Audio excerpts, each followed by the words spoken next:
Bonjour à tous, les marchés asiatiques sont en forte hausse depuis le début de l'année. Les introductions en bourse y sont pour beaucoup. Hong Kong et Shanghai ont accueilli à elles deux presque 25 milliards de dollars ces 9 derniers mois.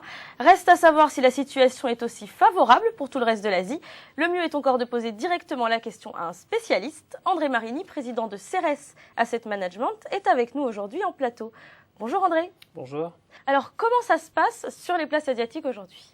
Eh bien, c'est une sorte d'euphorie grâce à la bonne santé de la Chine qui se répercute, qui se répand sur toute la région, y compris le Japon.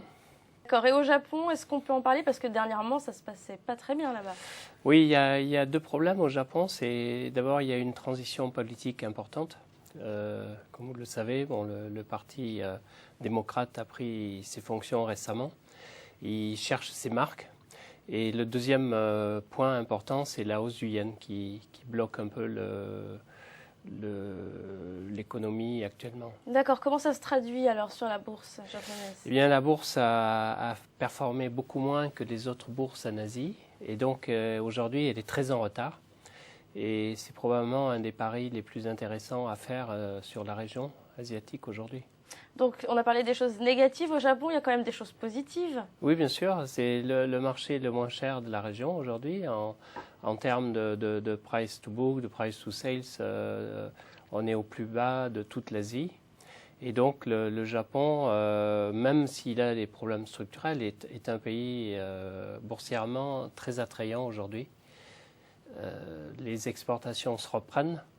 La production se reprend. La Banque du Japon a fait une déclaration assez optimiste hier. Et donc, c'est un pays qui a beaucoup de retard.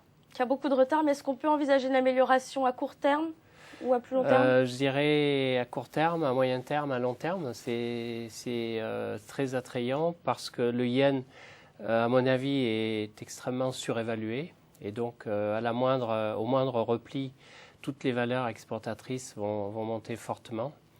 Et puis, sur le plan domestique, on a une stabilisation dans tous les domaines, que ce soit sur les revenus, l'emploi, tout se stabilise. Bon, c'est très lent, mais le marché, je le répète, est extrêmement bas. Alors, sur quelle valeur est-ce qu'on se positionne aujourd'hui? Eh bien, chez Ceres, nous sommes très exposés sur l'exportation. On attend la baisse du yen, on est très exposés sur l'exportation qui bénéficie de la relance en Chine, qui bénéficie de la bonne santé des valeurs de technologie, de la bonne demande sur les écrans plats, de la très forte demande sur les netbooks, la très forte demande sur les composants électroniques, sur les composants automobiles. Et donc, on a des portefeuilles qui sont très orientés sur une reprise économique et sur une baisse du yen. Merci André. Merci. Vous l'aurez compris, si les valeurs japonaises souffrent actuellement, elles ne sont pourtant pas à laisser de côté.